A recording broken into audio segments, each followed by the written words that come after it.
तो अभी आज देखेंगे मार्केट के अंदर करीब 200 अंकों की बढ़त आपको देखने को मिल रही है। 23,800 के आसपास है, मेक ब्रेक लेवल है ये। एक्चुअली अगर थोड़ा भी इससे वीक हो जाएगा तो हम वापस से गिरफ्त में आ सकते हैं हल्के से प्रॉफिट बुकिंग की।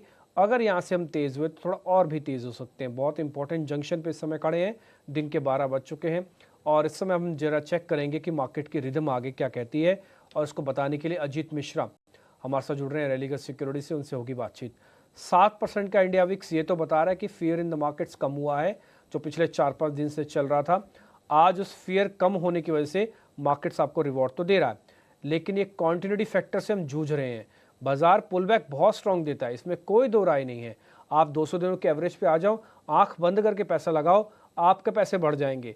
लेकिन प्रॉब्लम क्या है कि बड़ा पैसा बनने के लिए फॉलो बाइंग चाहिए होती है, यानी कि एक बार की तेजी के बाद फिर से तेजी, फिर से तेजी और फिर से तेजी, वो एब्सेंट है मार्केट के अंदर। ये पिछली बार भी हमने रन के अंदर देखा और 24,800 आते आते तक वो सारी एनर्जी मार्केट की खत्म हो गई। और इस बार हम डेरिवेटिव एक्सपायरी के वीक में भी ऐसा ही कुछ फिर से फील कर रहे हैं कि पुल बैक तो आ रहा है, लेकिन इस पुल बैक के बाद फॉलो बाइंग की थोड़ी कमी है। 550 अंक आज बैंक चले हैं, उसमें काफ़ी बड़ा योगदान आज HDFC बैंक का है, करीब 1.5% ऊपर है। काफ़ी हद तक नॉन बैंकिंग में रिलायंस इंडस्ट्रीज ने काफ़ी हेल्प की, 1.5% ऊपर है। इसके अलावा TCS, इन्फोसिस, LNT और HUL, ये सभी के सभी शेयर्स आज मार्केट की जो वेटेज रखते हैं बाजार को संभालने का काम कर रहे हैं। ध्यान देने वाली बात क्या है? ध्यान देने वाली बात है लेवल्स के अंदर। लेवल्स कौन से हैं मैं आपके लिए रख देता हूँ। 50,500 200 दिनों का एवरेज है बैंक निफ्टी का। ये लेवल्स आपके लिए बहुत इंपॉर्टेंट है, इसको आपको थोड़ा सा नोटिस करना होगा। इसके अलावा अगर आप निफ्टी के पॉइंट ऑफ व्यू से देख रहे हैं तो इसके जो 200 दिनों की एवरेज है वो आके रुकती है करीब 23,834 पे। तो 23,834 के ऊपर आते ही ये और ठीक होता जाएगा और 23,834 के नीचे रहते ही पता नहीं कब फिसल भी जाए। तो बी अवेयर, सावधान, आए हुए पैसे को अपने हिसाब से प्रॉफिट बुकिंग में तब्दील करते जाना। अब अजीत सर से थोड़ा आइडिया ले लेते हैं कि उनका व्यू पॉइंट क्या है इंडेक्स को लेकर, फिर हम थोड़ा आगे बढ़ेंगे, स्टॉक्स वगैरह सब कुछ दिखाएंगे। इससे पहले चंदन तापड़े का रिपोर्ट कार्ड भी आपको दिखाना है, वो भी आपको दिखा देते हैं। शुक्रवार को हमारे मेहमान थे, उनका रिपोर्ट कार्ड।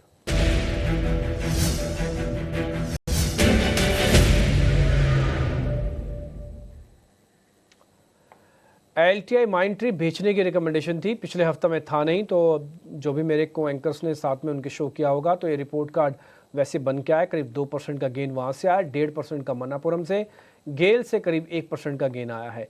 पेट्रोनेट LNG जो कि सपाट रिटर्न दे रहा है, SRF में सपाट रिटर्न है, UBL भी सपाट रिटर्न है, यानी कि इन तीनों के अंदर कोई प्रॉफिट कोई लॉस नहीं हो। एक कॉल दी गई थी, लेकिन इस कॉल में ना ही प्रॉफिट ना ही लॉस आपको मिला। जिनके अंदर प्रॉफिट कैलकुलेशंस हुआ वो हमने आपके लिए लिख दी हैं। 1.5 और 2, 3.5, 3.5, 4%, 4.5% का गेन है। तो 4.5% में चलो 1% का मैं और माफ़ कर देता हूँ आपके लिए, बट फिर भी 2-2.5% का गेन आ जाना बड़ी बात है मार्केट्स के अंदर जिस समय आपको दिख रहा है। धीरे धीरे करके बाजार अपने इस 200 दिनों के एवरेज से अब दूरी बना रहा है। देखते थोड़ा फिसला तो आज ये जो हरा निशान आप 190 पॉइंट का देख रहे हैं ना, ये आधा भी रह सकता है, कोई बड़ी बात नहीं है। एक बार ज़रा चेक करवा लेते हैं आज के मेहमान अजीत मिश्रा से। अजीत सर नमस्ते, बहुत शुक्रिया, थैंक यू वेरी मच समय देने के लिए।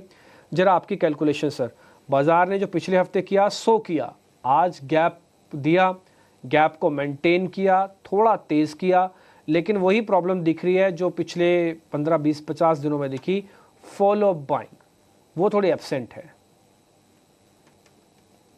शुक्रिया डिम्पी। तो डिम्पी बिल्कुल देखिए, लास्ट वीक जो कि एक ऐसा वीक रहा जो कि हम रिकवरी को पूरा कंप्लीटली डिरेल करने वाली वीक कहेंगे, कंसिडरिंग कि उससे पिछले 3-4 वीक आपने काफी मेहनत की। नवंबर लोस करीब 23,250 से आप 24,800 तक के लेवल तक गए। 50% रिट्रेस किया था डिम्पी हमने, उस एंटायर डिक्लाइन के 50% मूव को हमने रिट्रेस कर दिया था जब हम उन लेवल्स के पास पहुंचे थे। एंटिसिपेशन ये था कि 24,800 को ब्रेक करने के बाद मार्केट यहाँ से थोड़ा सा और रिकवरी एक्सटेंड करेगा, बट वो हुआ नहीं। मंडे ऑनवर्ड्स ही टोन नेगेटिव रहा, मार्केट ने अपना वीक लो के पास क्लोज किया। इस केस में आपने दोबारा से 200 डेज एक्सपोनेंशियल मूविंग एवरेज जो करीब 23,700 के पास है उसको नीचे ब्रेक करके क्लोज किया। आज जो शुरुआत की आपने वो उसके ऊपर शुरुआत की, 23,700 के ऊपर आपने शुरुआत की और वहीं पे आप होल्ड कर रहे हैं कहीं ना कहीं। तो देखिए, इसको अगर टेक्सचर को देखेंगे तो नो डाउट नेगेटिव टेक्सचर है, बिकॉज इतना रिकवरी को पूरा एक ही वीक में इनगल्फ कर देना, it's not a good sign. और दूसरा इंपॉर्टेंट भी है कि जो सेवियर्स थे आईटी और बैंकिंग, जो कि इस पूरी रैली में लीड कर रहे थे, उनमें भी प्रॉफिट टेकिंग देखने को मिली ड्यूरिंग द लास्ट लेग। तो ये देखते हुए मुझे लगता है कि अभी मार्केट में हायर लेवल्स पे प्रेशर रहेगा। 24,000 इसका पहला जोन है बेसिकली, यहाँ पे कि हमको रेजिस्टेंस है। उसके बाद फिर जो आपकी मल्टीपल मूविंग एवरेजेस प्लेस हैं करीब 24,300-400 जोन पे, तो वो एक नेक्स्ट मेजर हर्डल रहेगा। और 700 के नीचे आप अगर सस्टेन करते हैं तो डीपी फिर आपको नवंबर लोज करीब 23,250 तक के लेवल्स आने वाले टाइम में देखने को मिल सकते हैं। तो अभी के हिसाब से टोन नेगेटिव साइड पे ज्यादा हैवी है इन दी इंडेक्स। ब्रॉडर मार्केट्स में भी कहीं ना कहीं इस तरीके की पिक्चर है कि इनिशियली नहीं हो रहा था प्रॉफिट टेकिंग, बट वहां पे भी अब शुरू हो चुका है। तो थोड़ा सा यहाँ पे कॉशियस व्यू रखिए। केवल फार्मा, डिफेंसिव, हेल्थ केयर, ये थोड़ा सा अभी स्ट्रॉन्ग पोजिशनिंग है। बाकी रेस्ट ऑफ पैक में केवल एक अभी पुल बैक और एक रिबाउंड ही है, जैसे कि आपने बताया फॉलो अप बाइंग ना के बराबर है। तो वो एक फैक्टर रहेगा जो कि मार्केट का टोन को भी डिक्टेट करेगा आने वाले दिनों में। ठीक है, तो वेट एंड वॉच करते हैं। आया हुआ प्रॉफिट जिसको बुक करना है, भले थोड़ा बहुत बुक करना चाहे कर सकता है। 200 दिनों की एवरेज मैंने दोनों के नोटिस करवा दिए। बैंक निफ्टी के हम ऊपर हैं बट निफ्टी के नीचे हैं। निफ्टी के लेवल्स क्या हैं? वो है 23,834 के, याद रखिएगा। और बैंक निफ्टी के लेवल्स कौन से हैं? वो है 50,500 का। जब तक 50,500 के ऊपर हो बैंक निफ्टी के अंदर छोटा मोटा ट्रेड आप लेते रहा करो। और जब तक आप 23,834 के नीचे हो तब तक आपको कोई एवरेज नहीं करना, कुछ नहीं करना, शांति से बैठे रहना है। तो वेट एंड वॉच बनती है रणनीति। कुल मिला के अभी तक तो यही समझ में आ रहा है। अब जरा हम स्टॉक्स की तरफ आगे बढ़ेंगे। जरा दिखाते हैं आपको आज के ताज़ा खरीदारी वाले शेयर्स।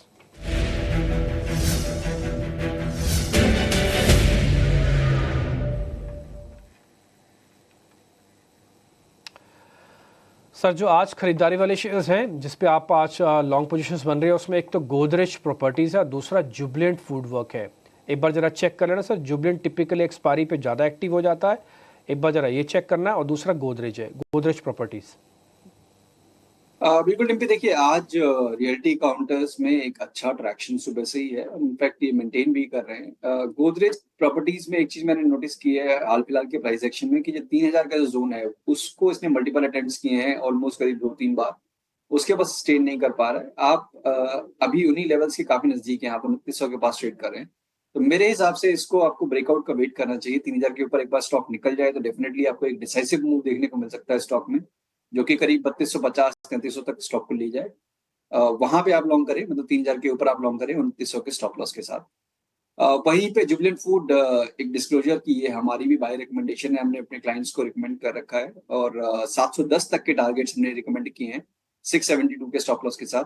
एक स्ट्रॉन्ग पिवट फॉर्म हुआ है डेली चार्ट्स पे शॉर्ट टर्म एवरेजेस के पास, और marginal basically time wise correction जिस तरीके से स्टॉक ट्रेड कर रहा है वो दिख रहा है। तो पॉसिबली यहाँ पे आपको फ्रेश मोमेंटम देखने को मिलेगा, जो कि स्टॉक को करीब 710 तक नियर टर्म में लेके जाएगा। तो यहाँ पे भी लॉन्ग की रिकमेंडेशन। ठीक है, तो यहाँ पर भी थोड़ी लॉन्ग की रिकमेंडेशन है। जुबिलेंट फूड वर्क आपकी अपनी कॉल भी है, तो इसलिए भी हमारा थोड़ा कॉन्फिडेंस हाई हो गया। गोदरेज प्रॉपर्टीज़ में एक छोटी सी कंडीशन 3,000 वाली, वो हमने ऊपर छाप दी है। लेवल्स 3250 और 2900 का एक स्टॉप लॉस है। रिस्क रॉड कैलकुलेटेड है, 100 जाएंगे, 250 आएंगे। दूसरा जुबिलेंट फूड वर्क के लेवल्स भी स्क्रीन पर लेके आइए, वहाँ पर भी आपको एक बाकायदा कॉल दी गई। तो दोनों शेयर हमारे पास हो गए हैं और दोनों शेयर्स पे आपको ट्रेड कन्वर्ट हो गया है। मैं फिर से रिपीट करूंगा कि अगर आप इसी कार्यक्रम में बताए हुए शेयर्स में ही सिर्फ खाली ट्रेड लेते हैं, मेरे को नहीं लगता आपको आगे और पीछे अगर कोई आप ज़्यादा नहीं भी देखेंगे तो काम चल सकता है। क्योंकि इस पूरे कार्यक्रम को हमने डिज़ाइन ही ऐसे किया है कि आपके लिए बिल्कुल छांट के फिल्टर लगा के अलग अलग सौदे हम आपके लिए रखते हैं, और पूरी चॉइस आपके पास दे रखी है। लेना है लीजिए, छोड़ना है छोड़ दीजिए। पेपर ट्रेडिंग करनी है पेपर ट्रेडिंग कीजिए। एक भाई साहब थे, मैं उनका नाम भूल गया, उन्होंने कहा हम पेपर ट्रेडिंग कर रहे हैं तो हमको प्रॉफिट है, बट आप कई बार प्रॉफिट थोड़ा ज़्यादा दिखाते हो जो रिपोर्ट कार्ड में दिखाते हो। तो तभी हमने ये फैसला भी लिया कि जो भी आपको प्रॉफिट दिख रहा है उसमें से 1% हम एरर के नाम पे और काट देंगे, तब भी आपके पास देखो प्रॉफिट कैलकुलेट हो रहा है। और अब आप मैं फिर से रिक्वेस्ट करूंगा कि जिनके पास जितने भी सौदे हैं अगर वो लेके बैठे हैं, अगर वो थोड़ा बहुत प्रॉफिट बुक करना चाहते हैं तो उनकी अपनी मर्जी है, वो चाहें तो प्रॉफिट बुक भी कर सकते हैं धीरे धीरे करके। ठीक है, अब हम थोड़ा और आगे बढ़ते हैं। अब जरा हम लेते हैं शॉर्ट कवरिंग वाले 2 शेयर्स और, JSW स्टील और BPCL, इन दोनों पे क्या किया जाए सर? देखिए JSW स्टील तो डिप्पी मेटल एज अ पैक मुझे लग रहा है कि कंसोलिडेशन रेंज में आप देखेंगे मेटल इंडेक्स को। काफी क्लोजली मैं इसको वॉच भी कर रहा था कि आप देखेंगे तो ऑलमोस्ट 5 महीने में 3 बार ऐसा हुआ है कि आप 8600 के पास मेटल इंडेक्स में आए हैं और वहां से आपने रिकवरी देखी है। हाल फिलहाल में आपने उन्हीं लेवल्स के पास बेसिकली अटेम्प्ट किया था लास्ट ट्रेडिंग सेशन में, आज एक पॉज देख लिया है बेसिकली। मुझे लगता है थोड़ा-सा यहाँ पे वेट एंड वॉच रखना चाहिए मेटल्स में, और खासतौर से जेएसडब्ल्यू स्टील, इसमें भी एक स्ट्रॉन्ग रिकवरी आई है अपने 200 डेज को रीटेस्ट करने के बाद। जिनके पास पोजीशनें फंसी हुई हैं डेफिनिटली वो होल्ड कर सकते हैं, बिकॉज़ ये रिबाउंड एक्सटेंड हो सकता है करीब 960 से लेकर 970 तक की रेंज में। बट फ्रेश बाइंग की रिकमेंडेशन नहीं होगी, और जिनकी एक्जिस्टिंग पोजीशन है उनको भी 930 का एक स्टॉप लॉस मेंटेन करना चाहिए। अब आते हैं एचपीसीएल पे, तो देखिए यहाँ पे ओएमसीज में अगर कोई काउंटर है जहाँ पे स्टेबिलिटी दिख रही है, वो डेफिनेटली एचपीसीएल लीड कर रहा है तीनों ही स्टॉक में अगर आप कंपेयर करेंगे तो। स्टॉक अभी अपने शॉर्ट टर्म एवरेजेस के ऊपर कंसोलिडेट कर रहा है, आज के दिन में भी करीब 2-2.5% के गेन्स मेंटेन है। तो जब तक ये 398 के ऊपर होल्ड कर रहा है तब तक कोई भी ऐसी नेगेटिविटी नहीं दिख रही है। ग्रेजुअली इनफैक्ट यहाँ पे 430 तक के पॉसिबली टारगेट आपको देखने को मिल सकते हैं, तो रिस्क रिवॉर्ड भी फेवरेबल है 398 के स्टॉप लॉस के साथ। हिंद पेट्रोल में डेफिनेटली आप लॉन्ग क्रिएट कर सकते हैं 430 तक के टारगेट्स के लिए। ठीक है, डन। तो ये ट्रेड भी आपके लिए फाइनल हो गए हैं। तो हमने 4 शेयर पता किए, चारों के अंदर ही आपको ट्रेड रफ में मिल गया है। आप इस पर नोटिस कर लीजिएगा, सब कुछ हम आपके सामने वापस से लिख रहे हैं। मैं शुरू से रिपीट कर देता हूँ, निफ्टी और बैंक निफ्टी के अंदर कोई ट्रेड नहीं है। आपके आए हुए पैसे हैं, आपको बुक करना है, थोड़ा बहुत प्रॉफिट बुक कर लो। बोले ये प्रॉफिट नहीं है, अभी तुम्हारा पुराना लॉस ही चल रहा है, उसमें थोड़ी बहुत रिकवरी हुई है, तो फिर एवरेज मत करना आप अभी, जब तक हम 23,834 के ऊपर एक बार क्लोजिंग ना दे दे, क्योंकि वो 200 दिनों का एवरेज है। 200 दिनों का एवरेज इन्वेस्टर्स का एवरेज होता है। एक बार ठीक तो हो जाने दो, थोड़ा महंगा मिलेगा कोई बात नहीं, इसलिए इसको हमने वेट एंड वॉच के दोनों पे स्टैंप लगा के छोड़ दिया है। आप इसको अवॉइड की स्टैंप लगाना चाहो, वेट एंड वॉच लगाना चाहो, जो लगाना चाहो लगाओ। फिलहाल इंडेक्स पे ट्रेड नहीं करेंगे। जो ट्रेड हुए उसमें HPCL आया, उसमें जुबिलेंट फूडवर्क आया, उसमें गोदरेज प्रॉपर्टीज़ आया कंडीशंस के साथ, वो सारे के सारे ट्रेड भी अपने स्टॉप लॉस टारगेट से नोटिस कर लिए होंगे।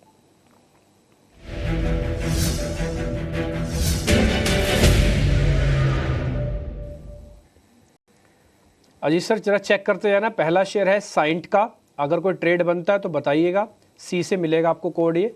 और दूसरा ICICI लोम्बार्ड, एक इंश्योरेंस की कंपनी है, थोड़ी निराशा हुई GST वाली बैठक से, थोड़ा नीचे आज आधा %। इन दोनों में चेक कर लो, कोई ट्रेड है तो फिर बताइए।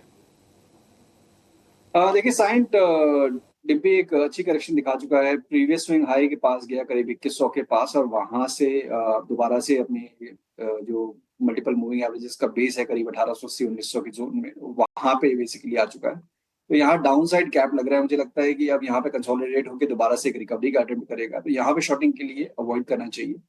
और बात करते हैं अगर आईसीआईसीआई की, तो यहाँ पे भी स्टॉक दिख रहा है मुझे अपने 200 डेज के ऊपर कंसोलिडेट करते हुए। इनफैक्ट रीटेस्ट हुआ है उन लेवल्स का, तो 1850 के नीचे जाता है डिब्बी, तब वहां पे आप शॉर्टिंग की पोजीशन देखिएगा। 1900 का स्टॉप लॉस रहेगा उस केस में 1760 तक के टारगेट्स के लिए, तो अभी नहीं, बट 1850 के नीचे डेफिनेटली आप अटेम्प्ट कर सकते हैं शॉर्ट पोजीशन इन आईसीआईसीआई। 1850 का हम लेवल ज़रूर छाप देते हैं, बट 1850 अभी थोड़ा दूर है, 1885 पे चल रहे हैं। कम से कम 30-40 रुपये टूटना पड़ेगा इसको, फिर जाके वो लेवल्स आएंगे, तब ट्रेड बनेगा। तो इसलिए हमने लेवल्स दिखा देंगे आपको, बट ये ट्रेड 1850 के नीचे ही एक्टिव होगा। तो कल जब रिपोर्ट कार्ड बनाएंगे इस चीज़ का ध्यान रखना आप। ठीक, आगे बढ़ते हैं। अब जरा सर आपके ट्रेडिंग कॉल्स पहले पता कर लेते हैं, फिर अगर कुछ होगा तो अनवाइंडिंग के शेयर्स भी पता करूँगा। बिल्कुल डिम्पी, देखिए जैसे कि हमने बात की कि जहाँ पे डिसाइसिवनेस दिख रही है, स्ट्रेंथ दिख रही है ओवरऑल, वो फार्मा और हेल्थ केयर बास्केट है। तो वहाँ पे ग्लेनमार्क जहाँ पे कि अभी तक मूव नहीं आया है, बहुत टाइट रेंज में बेसिकली करेक्शन करने के बाद यहाँ पे अब पोटेंशियल दिख रहा है कि एक स्ट्रॉन्ग अप मूव देखने को मिल सकता है यहाँ पे, जो कि स्टॉक करीब 1615 तक के लेवल्स तक ले जाए। तो यहाँ पे 1528 के स्टॉप लॉस के साथ ग्लेनमार्क में लॉन्ग करने की रिकमेंडेशन होगी। वहीं पे क्योंकि मार्केट का टेक्सचर नेगेटिव साइड पे है, काफी लंबे कंसोलिडेशन के बाद एक ब्रेकडाउन देखने को मिला था एयू बैंक में लास्ट वीक। फ्राइडे के दिन। तो आज उसका एक थोड़ा-सा पॉज़ दिख रहा है, तो मेरे हिसाब से एक पॉज़ एक शॉर्टिंग अपॉर्च्युनिटी है। यहाँ पे एक छोटे से स्टॉप लॉस 560 के स्टॉप लॉस के साथ आप शॉर्ट पोज़ीशन बना सकते हैं, 515 तक के टारगेट्स के लिए। ठीक है, एयू स्मॉल फाइनेंस एक शॉर्ट कॉल है आपके लिए, ग्लेन एक प्लस कॉल है। इससे पहले जुबलेंट पे भी सर आपको कॉन्फिडेंस जता चुके हैं कि यहाँ पे भी ध्यान रखा जाए आप। तो सारे के सारे ट्रेड फटाफट से घुमाते जाओ ताकि किसी से अगर कोई स्टॉप लॉस टारगेट वगैरह मिस होगा तो अच्छे से नोटिस हो जाए। इन बिटवीन सर लॉन्ग के अनवाइंडिंग के 2 शेयर भी हैं, जरा वो भी चेक कर लो। जब टेक्सचर नेगेटिव है तो हो सकता है यहाँ से पैसा बन जाए। फर्स्ट इज़ हुडको and second is Dalmia Bharat, इन दोनों को भी चेक कर दो। देखिए हुडको डिम्पी जहाँ से रिवर्स हुआ 260 के लेवल्स के पास से, वहाँ पे डेफिनेटली एक रेजिस्टेंस था on the weekly chart. But अब ये थोड़ा-सा मुझे लगता है कि सबड्यूड रहेगा, कंसिडरिंग कि एक रिवर्सल पैटर्न जो कि इसका ब्रेकआउट आया था करीब 230 के पास, उन्हीं लेवल्स के पास आ चुका है। तो यहाँ पे अभी मुझे लगता है कि रेंज बाउंड बायस ज़्यादा रहेगा, कोई डायरेक्शनल मूव के चांसेस कम है। और वहीं पे अगर डालमिया भारत की बात करें तो यहाँ पे भी देखिए सीमेंट एज़ अ पैक काफ़ी अच्छा परफॉर्म कर रहा था। अभी हाल-फिलहाल में इसने जो अपना एक ब्रेकआउट अटेम्प्ट ऑलमोस्ट ये करने वाला था 1960 के ऊपर, वो फेल हुआ है, तो एक शार्प डिक्लाइन देखने को मिला है। यहाँ पे मुझे लगता है कि करेक्शन शायद ऑलमोस्ट ओवर हो चुका है या फिर बहुत मार्जिनल से लॉसेस यहाँ से आपको देखने को मिल सकते हैं। तो यहाँ पे भी मेरी रिकमेंडेशन होगी अवॉइड करने की। 1740, 1730 का ज़ोन है, मल्टीपल सपोर्ट्स हैं वहाँ पे, तो यहाँ पे भी फ्रेश शॉर्टिंग की रिकमेंडेशन नहीं होगी। ठीक है जी, ज़्यादातर पे शॉर्ट्स वालों पे लगे हैं अवॉइड के ठप्पे। एक शॉर्ट ऑलरेडी सर ने आपको खुद से भी दे दिया, एयू स्मॉल फाइनेंस बैंक, आप उस पर भी ट्रेड लेना चाहें तो ले सकते हैं।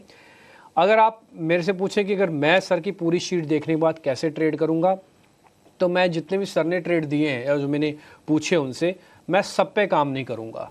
मैं उसमें से कोई छांट लूंगा जिसमें मेरा भी अपना कन्विक्शन बनता है, एक लॉन्ग का और एक शॉर्ट का। बस मैं 2 ही ट्रेड लूंगा। ये मैं आपको अपना बता रहा हूँ। अगर मैं आपकी जगह खड़ा होता और मैं टीवी के उस तरफ बैठ के देख रहा होता तो मैं सिर्फ 2 ही शेयर इसमें से लेता, एक मंदी का और एक तेज़ी का, कोई भी जो मेरा भी कन्विक्शन जिस पे बैठता है, बस मैं इतना ही काम करता। और मैं इस बार अपना साल को ख़राब नहीं करना चाहता। करीब 10% का रिटर्न इंडेक्स पे आया हुआ है, स्टॉक्स में भी ठीक ठाक सा पैसा बना हुआ है। तो लोगों से मैं थोड़ा रिक्वेस्ट भी करूँगा कि आप थोड़ा पहले शांति से, अभी ना मार्केट बड़ी जद्दोजहद वाली जगह पर खड़ा है, थोड़ा सेटल हो जाए, थोड़ा आराम से सब हो जाए, खूब भरपूर मौके मिलेंगे। ये जो माहीन बारीक सा पीसता है ना, जब रेंज में रख के चर्न करता है, उसमें ना अच्छों का इंटेलिजेंस नुचड़ जाता है। तो ये मत करो, या तो 200 दिनों के एवरेज को प्रॉपर किसी भी लेवल को टेस्ट करने दो, वहाँ पे जाके काम करो, नहीं तो जहाँ पे रेजिस्टेंस हो रहा है वहाँ पे जाके शॉर्ट करो। बीच वाला जो हिस्सा है ना, यहाँ पे गलत फैसले होने की प्रोबेबिलिटी काफ़ी हाई होती है। ठीक है सर, चलते चलते बस एक शेयर के बारे में और बता दीजिए, वह है रिलायंस इंडस्ट्रीज, 1220 पे चल रहा है। इन्वेस्टर्स के लिए ओके है, इन्वेस्टर्स को आना चाहिए। डिम्पी देखिए, इसमें भी एक डिस्क्लोजर पहले कि हमने अपने क्लाइंट्स को इन्वेस्टमेंट के पॉइंट ऑफ व्यू से रिकमेंड कर रखा है। इन्हीं लेवल्स के पास हमने यहाँ पे एक इन्वेस्टमेंट रिकमेंडेशन निकाली, जिसमें 1540 से 1570, अगर मैं करेक्ट नहीं गलत नहीं हूँ, तो वो टारगेट एरियाज हैं। डेफिनेटली यहाँ पे हमारा बायस ऑब्वियसली इंक्लाइंड है कि हम इन्वेस्टमेंट ऑलरेडी बोल चुके हैं, तो इसके लिए हमारा पॉजिटिव साइड पे ही बायस है। ठीक है सर, डन। बहुत बहुत शुक्रिया, थैंक यू वेरी मच। आज आपने हमारे लिए समय निकाला, अच्छे से ट्रेड आपने हमको बताए और हमको नोटिस भी करवाया मार्केट्स के बारे में, इसके लिए बहुत बहुत। फिलहाल इस कार्यक्रम से भी इतना ही, नमस्कार। फिलहाल इस कार्यक्रम से भी इतना ही, नमस्कार।